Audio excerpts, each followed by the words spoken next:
Hello everybody, it's Monday, the July 29th. As I promised, 13P Olbers. This was taken by Michael Yeagert on the 27th of July. Let's take a closer look. That's the way it's looking.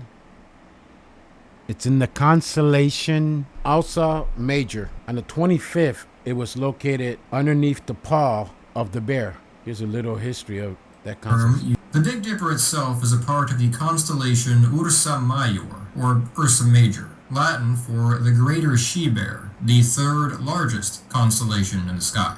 It formed... Okay, that's the bear, where the Big Dipper is located, right by the tail. In this video, we will be discussing all of these things and more, but is perhaps even older. The association with the stars of this constellation and she-bears is quite ancient. It stems at least from Indo-European legends, 5,500 years ago. But look at the map. What do you see? What is this area right here represents? The bear. It is perhaps even older. Many more cultures across the world, including indigenous Americans, identified this pattern of stars as a bear in their mythology as well. Some researchers, like Yuri Berezkin, believe... Yeah, let's not forget what happened in Yellowstone, what these evil people did to the old grizzly bear, cutting off his feet and cutting off his head. Why would they do that? Why those parts? There's got to be a reason. That specific common details found throughout Eurasia and the Americas suggest that the association originated well over 10,000 years ago among hunter-gatherers, prior to the crossing of the Bering Land Bridge, as a part of a much broader cosmic hunt mythology, which spread out alongside these peoples. Okay, I jumped to the sky. The reason I'm focusing on this comet, because it's the number one right now, as of today, brightest comet in the night sky at a 7.1, located right here. Here is the mythology on the bear, the Great Bear. I'll get back to the video, but it's important to point this out. Now, taking a look at the 3D image, here's Earth right there, where my pointer's at, right here, and that's where it's located, in the northern hemisphere, where the Big Dipper's at. Everybody knows where the Big Dipper's at. It doesn't move in the northern hemisphere. Now, I'll provide a link to this site right here below.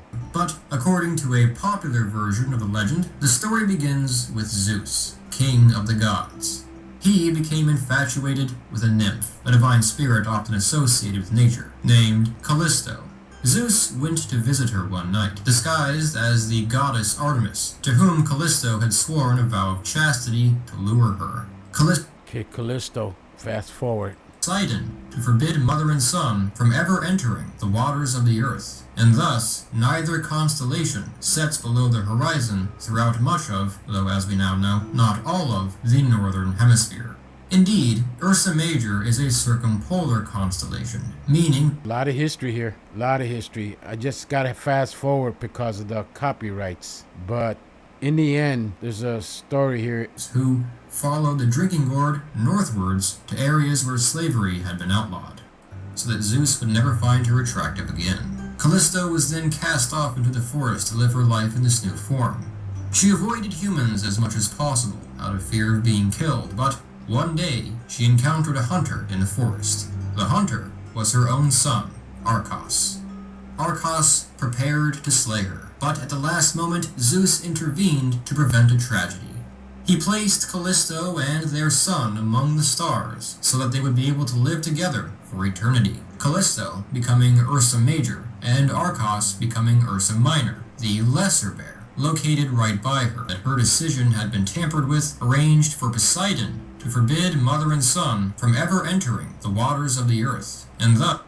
Okay, the waters of the earth. So after today, the 29th, Comet 13P is in the foot of the bear. And then let's go check out the other ones. Let's check out, let's check out A3. A3 is still positioned between Leo and Virgo, not far from the bear. Now, taking a look at 12P, it's in the sail of Vela constellation, moving in this direction, right by the cross on 9/11, approximately. In the Constellation of Words, also major, the bear, there is so much worldwide ancient mythology, ancient lords, ancient writings from all cultures, the Hindus, the Chinese, the Babylonians, the Egyptian, the Greeks, you name it. But Marcus Millennius, the one that I believe was a magi who wrote this in the first century, during the time when Christ was alive, or just after. He wrote poems to the emperor back in the first century, and he did it like quatrains, and he has a lot of writing about this constellation. This is the book right here. And scholars throughout history has tried to interpret, decipher his writing to the best of their abilities. You know, like when people try to decipher Nostradamus, for example. What sticks out here without thinking, never immense in the ocean. See what else sticks out. Powerful bear. Another thing that sticks out, this right here, fallen women in society. I mean, we have the locuras. They're just gonna take us down I got more videos coming up. I want to do more videos. Please give me a thumbs up. See, I keep forgetting to say that in the beginning. I keep saying it. I'm never gonna get out. I'm never gonna grow. If I get one view, I get one view. Mission has always been to save one. I hope this helps a little bit. I'm not focused with all the stuff with the bear and what they did in Yellowstone to that poor old grizzly bear. Why would they cut the feet and the head? Why would they do that? Some sort of sick meaning to that? Or ritual? You cut off the feet and you cut off the head. It just don't make no sense. I don't understand. And with all this craziness that Paris, if I was in Paris, I'd get my people out. If I was the president of a country, I'd get my people out.